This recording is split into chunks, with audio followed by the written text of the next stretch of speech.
नमस्कार दोस्तों, स्वागत है सभी का हमारे YouTube channel Sharma auto deal पे।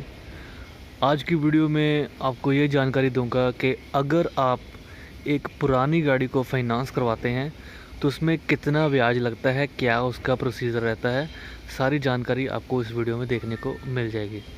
तो दोस्तों, अगर बात की जाए बोलेरो के बारे में, क्योंकि हमारे चैनल के ऊपर ज़्यादातर जो वीडियोज़ हैं वो बोलेरो की ही दिखाई जाती हैं, तो ऐसे में काफ़ी भाइयों के ये सवाल आते हैं कि अगर हम बोलेरो पुरानी ख़रीदते हैं, उसको लोन करवाते हैं या फिर छोटा हाथी भी ख़रीदते हैं, उसके बारे में बताता हूँ। तो उसका क्या प्रोसीजर रहता है। देखिए, अगर आप कोई बोलेरो पिकअप या बोलेरो मैक्स ट्रक गाड़ी ख़रीदते हैं सेकंड हैंड, तो सेकंड हैंड गाड़ी में सबसे पहले आप ये बात जान लीजिए, काफ़ी भाई पूछते हैं कि कितने साल का लोन हो जाएगा।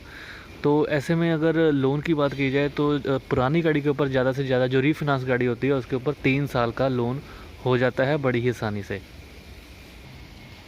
अब ऐसे में दोस्तों, गाड़ी के ऊपर कितने की गाड़ी है, कितना लोन, कितने परसेंट आप लोन करवा सकते हैं, उसके बारे में थोड़ा सा जान लेते हैं। अगर मान लीजिए आपने कोई 17-18 मॉडल गाड़ी परचेज़ की जिसकी कीमत है 5 लाख के आसपास, तो ऐसे में दोस्तों सबसे पहले जो है बैंक आपकी प्रोफाइल चेक करेगी, आपका सिबिल स्कोर चेक करेगी कि आपका सिबिल स्कोर कैसा है। जितना सिबिल स्कोर आपका अच्छा रहेगा उतना ही ज़्यादा चांस रहेंगे कि आपके लोन जो है गाड़ी के ऊपर उससे ज़्यादा परसेंट आपको लोन हो जाएगा। अब मान लीजिए आपने 18 मॉडल गाड़ी खरीदी जिसकी कीमत मान लीजिए 5 लाख है, उसके ऊपर आपका सिबिल स्कोर भी काफ़ी अच्छा है, 750 प्लस है, आप घर बार आपका अपना है, आपके पास ड्राइविंग लाइसेंस भी है, पेपर वर्क आपके पास सारा कंप्लीट है, तो ऐसे में आपको ज़्यादा से ज़्यादा लोन हो जाएगा। तकरीबन आपको 5 लाख की गाड़ी के ऊपर 3.5 लाख से 3,70,000 तक लोन बड़ी आसानी से हो जाता है। कुछ केसों में जहाँ पे प्रोफाइल काफ़ी अच्छी रहती है कस्टमर की, वहाँ पे जो है 4 लाख तक का लोन भी बैंक जो है प्रोवाइड आपको कर देती है। और अब बात कर लेते हैं, अगर आपका सिबिल स्कोर कम है तो क्या आपको लोन हो सकता है या नहीं। देखिए, सिबिल स्कोर अगर आपका कम भी है तो आपको लोन बैंक कर देगी, उसमें आपको कोई भी दिक्कत नहीं हैगी। लेकिन अगर आपका डिफ़ॉल्ट केस है, अगर आपने पहले कोई लोन लिया है किसी बैंक से और उसकी किस्तें आप देने में सफल नहीं रहे हैं, या कोई कोई भी कारणवश आप जो है किस्त अपनी नहीं दे पाए हैं समय पर, तो आपका सिबिल स्कोर काफ़ी कमज़ोर हो जाएगा और आपके सिबिल रिकॉर्ड में वो बोलने लगेगा, रिफ्लेक्ट करेगा कि आपने ये किस्तें टाइम पे नहीं दी हैं। तो ऐसे में जब सिबिल बैंक चेक करेगी आपका, तो आपका केस जो है रिजेक्ट होने के चांसेस काफ़ी ज़्यादा हो जाएंगे, बैंक आपको लोन उसमें नहीं करेगी। तो अब हम जान लेते हैं कि अगर आपका सिबिल स्कोर अच्छा है, बैंक के लिए लोन करने के लिए आप एलिजिबल हैं, तो कितने परसेंट लोन आपको मिलेगा। तो इसका मैं आपको मोटा मोटा हिसाब बता देता हूँ। अगर मान लीजिए आपने 5 लाख की गाड़ी है और उसके ऊपर आपने 3.5 लाख का लोन करवाया बैंक से और 1.5 लाख आपने पहले डाउन पेमेंट की, तो उसके ऊपर जो 3.5 लाख है उसके ऊपर आपको 1 साल का लाख के पीछे 10,000 रुपये ब्याज पड़ता है। यानी कि अगर आपने बैंक से 3.5 लाख रुपए का लोन लिया तो 3.5 लाख का साल का आपको 35,000 रुपये का ब्याज आपको भरना पड़ेगा।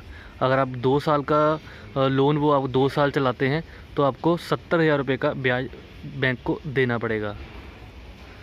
तो ये मैंने आपको मोटा मोटा आज समझाया इस आज की वीडियो में कि अगर आप सेकंड हैंड गाड़ी को फाइनेंस करवाते हैं तो आपको कितना ब्याज पड़ता है। लाख के पीछे आप 10,000 मान के चलिए, यानी कि 1% के आसपास आपको ब्याज जो है वो लगता है साल का। तो ये थी एक सेकंड हैंड गाड़ी के फाइनेंस करवाने के बारे में बातचीत। तो अगर दोस्तों आप सेकंड हैंड गाड़ी ख़रीदना चाहते हैं और आपके पास पेमेंट जो है वो कम है, आप गाड़ी को फाइनेंस पे ख़रीदना चाहते हैं, तो आज की वीडियो आपके ज़रूर काम आएगी। और एक चीज़ और आपको बता देता हूँ मैं, ये जो मैंने आपको आज की तारीख में इंटरेस्ट रेट बताया है, ये कम से कम इंटरेस्ट रेट है। अगर आप लोकल प्राइवेट फाइनेंस कंपनीज़ के पास जाएंगे, उनका ब्याज इससे भी ज़्यादा हो सकता है। कई देखा होगा आपने कि जैसे मैंने आपको 1% ब्याज बताया, तो वो आपको वहाँ पे 2, 3, 4% तक भी चार्ज करते हैं। डिपेंड करती है बंदे की प्रोफाइल कैसी है, डिपेंड करता है बंदे की प्रोफाइल कैसी है और किस बैंक से आप जो है लोन ले रहे हैं, यानी कि फाइनेंस आप करवा रहे हैं। अब क्योंकि दोस्तों इतनी डिटेल से बात हो रही है गाड़ी को फाइनेंस करवाने के बारे में, तो थोड़ी सी जानकारी और आपको दे देता हूँ कि और क्या क्या खर्चे आपको देने पड़ेंगे अगर आप एक गाड़ी को फाइनेंस करवाते हैं। मान लीजिए आपने 5 लाख की गाड़ी को परचेज़ किया किसी डीलर से, तो उसमें आपको जो है 5 लाख की गाड़ी की कीमत हो गई। अगर आप गाड़ी को फाइनेंस करवाते हैं तो बैंक उसकी आपको फुल इंश्योरेंस करवानी पड़ेगी, जो कि लगभग आपको 13-14 हज़ार रुपये की इंश्योरेंस करवानी पड़ेगी, वो आपका ऐड ऑन खर्चा होगा उसमें। और उसके साथ ही आपको ट्रांसफ़र के चार्जेस भी देने पड़ेंगे जो आप गाड़ी को ट्रांसफ़र करवाते हैं अपने नाम के ऊपर। तो जो गाड़ी को अपने नाम के ऊपर आप ट्रांसफ़र करवाते हैं, तो जो गाड़ी को आप अपने नाम के ऊपर फाइनेंस करवाएंगे उसका आपको अपने नाम के ऊपर ट्रांसफ़र करवाना पड़ेगा। और अपने नाम के ऊपर ट्रांसफ़र कराने के लिए आपको 7-8 हज़ार रुपये का और ख़र्चा पे करना पड़ेगा, क्योंकि बैंक जो भी बैंक आपको फाइनेंस करेगी वो अपनी हायर परचेस आरसी के ऊपर चढ़ाती है। और आरसी पहले आपके नाम के ऊपर ट्रांसफ़र होगी, तो आरसी जब आपके नाम के ऊपर बोलने लगेगी उसके साथ ही बैंक अपनी हायर परचेस भी वहाँ पे चढ़ा देगी। तो ये खर्चा भी आपको लगभग 7-8 हज़ार रुपये का आएगा। और उसके साथ जो बैंक आपको लोन करेगी वो अपना फ़ाइल चार्ज भी इंक्लूड करती है। और लोन सिक्योर स्कीम के तहत थोड़ा बहुत आपको और जो है पे करना पड़ता है उसमें, ताकि आपका लोन जो है वो सिक्योर हो जाए। एक तरह की ये लोन की इंश्योरेंस भी इसको आप बोल सकते हैं। तो अगर आप कुल मिला के पूरा खर्चा कैलकुलेट करें कितना खर्चा आपको आएगा, तो वो आप समथिंग मान के चल सकते हैं अराउंड 30 हज़ार रुपये के आसपास आपको अलग से खर्चा पे करना पड़ेगा जब आप गाड़ी को फाइनेंस करवाते हैं, किसी भी गाड़ी को, चाहे वो 4 लाख वाली हो, 3 लाख वाली हो, 2 लाख वाली हो या 5 लाख वाली हो, उसमें आपको ये खर्चा तो पे करना ही पड़ेगा। ट्रांसफ़र का इंश्योरेंस ट्रांसफ़र आ जाती है, इंश्योरेंस आ जाती है, और उसके साथ ही आपको वहाँ पे करना पड़ता है फ़ाइल चार्ज। अब वीडियो इतना लंबा हो ही गया है तो इसमें एक छोटी सी चीज़ और ऐड कर देता हूँ कि किस्त कितनी बनेगी, जो कि काफ़ी भाइयों का सवाल रहता है कि अगर हम 5 लाख की गाड़ी परचेज़ करते हैं, 1.5 लाख डाउन पेमेंट भी दे देते हैं, 3.5 लाख का लोन करवाते हैं, वो भी 3 साल का लोन करवाते हैं, तो अराउंड कितनी किस्त आपकी बन जाएगी। तो आपको बताता हूँ कि मोटा मोटा आपको 13-14 हज़ार रुपये की किस्त यहाँ पे करनी पड़ेगी।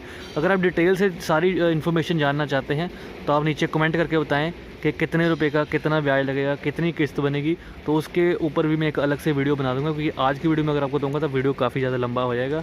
तो मोटा मोटा मैंने आपको आज हिसाब बताया। उम्मीद है आपको काफ़ी ज़्यादा आइडिया लग गया होगा कि अगर आप एक सेकंड हैंड पुरानी गाड़ी लेने निकलते हैं तो कितना ब्याज आपको लगता है, कैसे आप फाइनेंस करा सकते हैं, कैसे पहले आपका सिबिल चेक होता है, क्या क्या आपको डॉक्यूमेंट्स चाहिए होते हैं, कितना ब्याज दर लगता है, और क्या क्या फ़ाइल खर्चे लगते हैं जो कि हिडन चार्जेस होते हैं, जो कि बाद में आपको पता चलता है।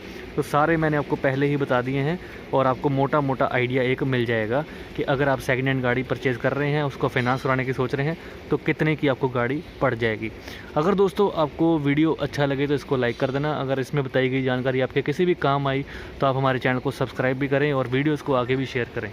धन्यवाद दोस्तों, मिलते हैं अगली वीडियो में एक नई जानकारी के साथ। आप देखते रहें शर्मा ऑटो।